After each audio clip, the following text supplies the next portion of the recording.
है class 10 science में life process का टॉपिक आज हमारा है रिस्पायरेशन यानी श्वसन।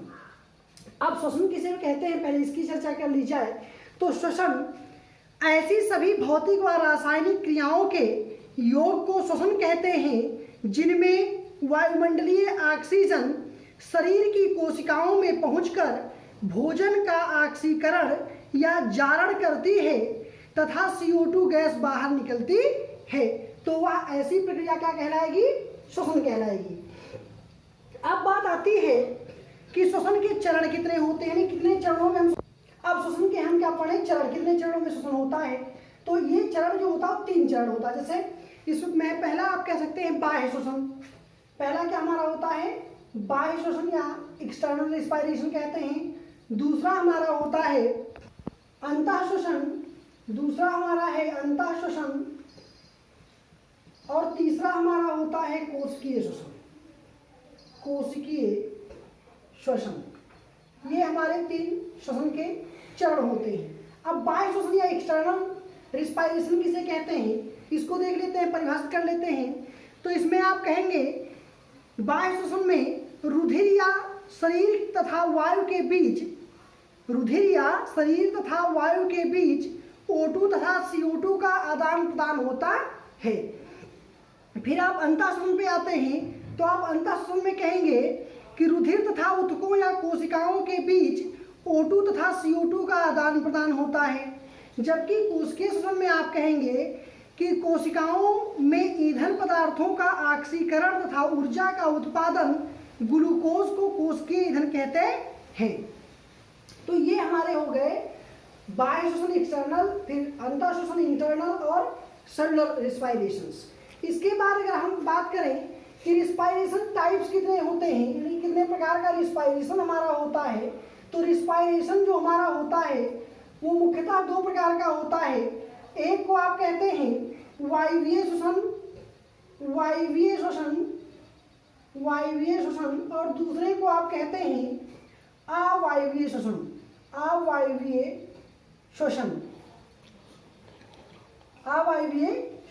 तो ये हो गया। अब सबसे पहले देख लें वायवीय श्वसन किसे कहते हैं। तो वायवीय श्वसन की अगर परिभाषा दिया जाए तो आप कहेंगे कि वह प्रक्रिया जिसमें ऑक्सीजन की उपस्थिति में श्वसन क्रियाधार का ऑक्सीकरण CO2 H2O में होता है तथा ऊर्जा प्राप्त होती है। अब इसमें आप लिखते कैसे हैं, इसके लिए आप याद रखने के लिए एक रिएक्शन लिखते हैं। ग्लूकोज को ले लीजिए C6H12O6 प्लस 6 मॉलिक्यूल्स O2 की प्रेजेंट चूंकि होता है, ऑक्सीजन प्रेजेंट रहेगा, तो एरो ये बनता क्या है आपका, यहाँ नीचे लिख लीजिए कार्बन डाइऑक्साइड प्लस जल और प्लस ऊर्जा बनता है। ये आपका ये रिएक्शन लिखते हैं आप इसमें वायवीय श्वसन में। परिभाषा आप कैसे देते हैं कि वह प्रक्रिया जिसमें ऑक्सीजन की उपस्थिति में श्वसन क्रियाधार का ऑक्सीकरण CO2 H2O और ऊर्जा के रूप में होता है, तो ऐसी प्रक्रिया या ऐसे श्वसन को हम क्या कहते हैं वायवीय श्वसन। अब जो यहाँ ऊर्जा मिलती है वो ATP के रूप में मिलती है। किसके रूप में भाई? ATP के रूप में। तो ये हमारा हो गया वायवीय श्वसन की डिफिनीशन और ये रिएक्शन आप लिख लेंगे। इसके बाद वायवीय श्वसन के बाद आपका आता है अवायवीय श्वसन।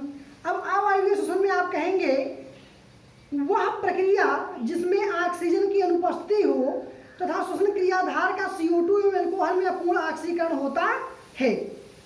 अब इसमें क्या होता है कि इसमें O2 प्रेजेंट नहीं होगा और ये आपका यानी O2 अनुपस्थिति में क्या होगा आपका ये, तो ये हमारा अवायवीय श्वसन की ईस्ट कोशिकाओं में होता है। क्या होता है इसमें कि ग्लूकोज का पूरी तरह विखंडन होता है कार्बन डाइऑक्साइड और एथिल अल्कोहल में।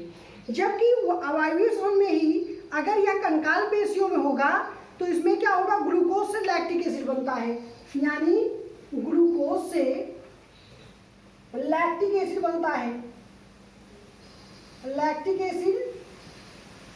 एसिड और प्लस ऊर्जा बनती है। तो ये दोनों ही रिएक्शन आपका अवायवीय श्वसन में आता है। ये जो रिएक्शन होता है ईस्ट कोशिकाओं में होता है, जबकि ये जो होता है वो कंकालीय पेशियों में होता है। तो इन दोनों को हम कहते हैं अवायवीय श्वसन। इसमें अवायवीय श्वसन में जो होता है वो ऊर्जा का जो उत्पादन होता है वो बहुत कम होता है। तो इसमें जो ऊर्जा का क्या होता है, उत्पादन बहुत कम होता है। तो ये हमारा हो गया श्वसन का, हमने बताया आपको, श्वसन के प्रकार बताया, श्वसन के चरण बताया। अब हमें पढ़ना है मानवों में श्वसन। और मानवों में श्वसन पढ़ने से पहले हम आपको बता दें कि जो एक कोशिकाओं में श्वसन होता है, जैसे आपका ईस्ट हो गया, आपका अमीबा हो गया, पैरामीशियम हो गया, इसमें जो आपका श्वसन होता है वो विसरण के द्वारा होता है। विसरण के द्वारा आपका जो अमीबा होता है इसमें O2 इंटर करेगा और CO2 विसरण के द्वारा ही इससे बाहर होगा। तो आप कहेंगे कि एक कोशिका में जो श्वसन होता है, रिस्पायरेशन होता है, वो विसरण के द्वारा होता है। जबकि अगर आप पादपों की बात करेंगे, किसकी बात करेंगे, पादप की, तो इसमें रंध्रों द्वारा होता है। किसके द्वारा भाई होता है, रंध्रों द्वारा, स्टोमेटा के द्वारा होता है। CO2 का इंटर और CO2 का निष्कासन ये रंध्रों के द्वारा होता है पादपों में। छोटे एनिमल्स में, यानी कोशिकीय जीवों में जो प्रोकैरियोटिक के एनिमल्स हैं उसमें आपका होगा विसरण के द्वारा। अब हमें पढ़ना है, जो आपके अपनी किताब में है, वो हमें पढ़ना है मनुष्यों में श्वसन, यानी रिस्पायरेशन इन ह्यूमन बींग्स। तो रिस्पायरेशन इन ह्यूमन बींग्स, जैसे आप देख रहे हो आपके सामने ये चित्र बना है। अब आपका ये क्या है, रिस्पायरेशन ह्यूमन बींग्स में, ये आपका चित्र हो गया। अब सबसे पहले हमारा देखिए क्रम अगर देख लिया जाए तो सबसे पहले नासाद्वार, फिर ग्रसनी, फिर कंठ, फिर श्वास नली, श्वसनी और फिर श्वसनिका, और ये आपकी कूपिका, जो गोले ऐसे बने हुए हैं छल्ले लाइक, ये आपका कूपिका, और जो अंदर का पार्ट है इसे कहते हैं कूपिका कोश। तो ये आपका इतना होता है आपका रिस्पायरेटरी सिस्टम में ऑर्गन्स। अब एक एक ऑर्गन्स देख लीजिए। नासाद्वार जैसे ही शुरू करते हैं तो जो श्वसन का शुरुआती अंग होता है वो नासाद्वार ही होता है। अब यहाँ हल्के हल्के छोटे छोटे आप ऐसे देखते होंगे तो छोटी छोटी इनकी भित्तियों पर रोम पाए जाते हैं, और यहाँ नमी के लिए श्लेष्मा पाई जाती है। ये बाल और श्लेष्मा ये दोनों यहाँ पाई जाती हैं, जिससे क्या हो कि जब आपका श्वसन आप करें तो आप जो गंदगी है या बैक्टीरिया है या धूल के कण हैं वो यहाँ चिपक जाएं और आपका ये आपका जो वायु आपने लिया वो सीधा आपका अंदर चला है। अब अंदर के बाद आपका श्वसनी में आएगा, श्वसनी के बाद कंठ में, फिर श्वास नली में, फिर श्वसनी में और फिर श्वसनिका, और इस प्रकार हमारा कूपिका में आ जाएगा। अब जो हमारा कूपिका में आया, हाँ इसके पहले हम आपको बता दें कि ये जो वलय बना होता है कंठ का, ये उपास्थि वलय होता है। ये वलय जो हमारा बना है घुमावदार छल्ले लाइक, ये हमारा बना होता है उपास्थियों का। और आप पूछेंगे किस उपास्थि का बना होता है, तो कार्टिलेज उपास्थि का बना होता है। अब इसका काम मुझसे आप पूछेंगे कि काम क्या होता है इसका, कार्टिलेज का, तो इसका काम होता है कि ये वायु के जो मार्ग हैं उसको सुगम बनाए। लेकिन आप ऐसे कह सकते हैं कि जो इसका काम होता है ये यह सुनिश्चित करता है कि वायु का मार्ग निपतित ना हो, यानी बाधित ना हो। आप कह सकते हैं डायरेक्टली वायु का मार्ग क्या हो रहा हो, बाधित ना हो। इसके बाद आप कहेंगे, दूसरा अगर कहें तो आप कहेंगे कि O2 तथा CO2 का आदान प्रदान कराता है। तीसरा आप कहेंगे कि यह एक सतह प्रदान करती है जिससे गैसों का आदान प्रदान हो सके। और चौथा, ये गुब्बारे लाइक स्ट्रक्चर होता है कूपिका के बारे में अगर आप कहेंगे तो। इसके बाद आप आ जाइए इस पर। तो कूपिका में अब आपका वायु आ गया। कूपिका में जब हमारा वायु आ गया करेगा, कूपिका से हमारा जाएगा कूपिका कोश में, और कूपिका कोश से हमारा हो जाएगा रुधिर वाहिका में।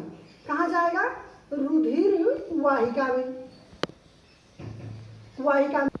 अब हमारा रुधिर कूपिका जो हमारा वायु ऑक्सीजन में है, ऑक्सीजन कूपिका में आएगा, कूपिका से कूपिका कोश में। अब यहाँ से जो हमारा ऑक्सीजन जाएगा वो रुधिर वाहिका में, और रुधिर वाहिका से हमारे जाएगा रुधिर में, और इस प्रकार पूरे बॉडी ऑर्गेनाइज्म में फैलेगा, प्रसार इसका होगा। अब रुधिर में चूंकि आप जानते हैं कि वर्णक पाया जाता है, वर्णक पाया जाता है जिसे आप कहते हैं हीमोग्लोबिन। हीमोग्लोबिन, हीमोग्लोबिन का सबसे अच्छा कैरेक्टर ये होता है कि ये आपका ऑक्सीजन के साथ कंबाइंड होकर पूरी बॉडी ऑर्गेनाइजेशन में क्या करता है, प्रोवाइड कराता है इसको। तो ये हुआ आपका, इस प्रकार आपका जो ऑक्सीजन है रुधिर के साथ हीमोग्लोबिन के साथ कंबाइन होकर बंध बनाकर पूरी बॉडी ऑर्गेनाइजेशन में इसे फैलाएगा। अब बात आती है कि एक बात और कि जो ऑक्सीजन तो पूरी बॉडी में फैल गई बाहर से, अब कार्बन डाइऑक्साइड जो बॉडी में है तो वो सभी पूरी बॉडी से ऐसे ही ब्लड के द्वारा आपकी कूपिका में आ जाएगी और ये कूपिका से फिर आपका श्वसनिका, श्वसनिका से श्वसनी, फिर श्वास नली, फिर कंठ और ग्रसनी, फिर नासा द्वार। इस प्रकार हमारा क्या होगा, कार्बन डाइऑक्साइड रिलीज हो जाएगा पूरी बॉडी का, कार्बन डाइऑक्साइड रिलीज हो जाएगा और इस प्रकार हमारा O2 ब्लड में आ जाएगा। अब बात की जाए कि ये CO2 कैसे हम सत्यापित करेंगे कि CO2 माउथ से निकलता है जब हम सांस छोड़ते हैं। तो आप इसके लिए क्या करते हैं, आप इसके लिए एक प्रयोग कर सकते हैं। जैसे एक बीकर ले लीजिए, क्या कीजिए, एक बीकर ले लीजिए और बीकर में एक नली लगा दीजिए, नली, और इसमें आप कैल्शियम हाइड्रोक्साइड का विलेय ले लीजिए इस बीकर में, और जब आप माउथ से यहाँ फूकेंगे यानी मुख से आप जब यहाँ हवा करेंगे यानी तब आप, ये आपका कलर जो हो जाता है बीकर में रखे कैल्शियम हाइड्रोक्साइड का, ये दूधिया हो जाता है। कैसा हो जाता है, दूधिया हो जाता है। अब इस दूधिया कलर से ये स्पष्ट हो जाता है कि हमने जो फूंक मारा, हवा किया, उसमें CO2 कार्बन डाइऑक्साइड उपस्थित था, क्योंकि आप जानते हो कि कार्बन डाइऑक्साइड से ही रिएक्शन करके कैल्शियम हाइड्रोक्साइड दूधिया कलर देता है। तो इससे स्थापित हो सकता है कि हमने हम जो सांस लेते हैं या सांस छोड़ते हैं जिसमें, उसमें कार्बन डाइऑक्साइड होता है। तो इस प्रकार आप सत्यापित कर सकते हैं इसको। तो इस प्रकार ये हमारा हो गया। अब ये हमारा शोषण हो गया, कैसे होता है इसको हमने आप मैकेनिज्म पूरा आपको बता दिया। अब इसमें एक टॉपिक और आती है, श्वसन भागफल या श्वसन गुणांक, इसे आप RQ कहते हैं, रिस्पायरेटरी क्वांटिटीज। इसको सूत्र जल्दी से देख लीजिए। RQ इक्वल टू होता है हमारा, RQ इक्वल टू होता है, RQ इक्वल टू होता है उत्पन्न CO2 का आयतन, उत्पन्न CO2 का आयतन बटे ग्रहण की गई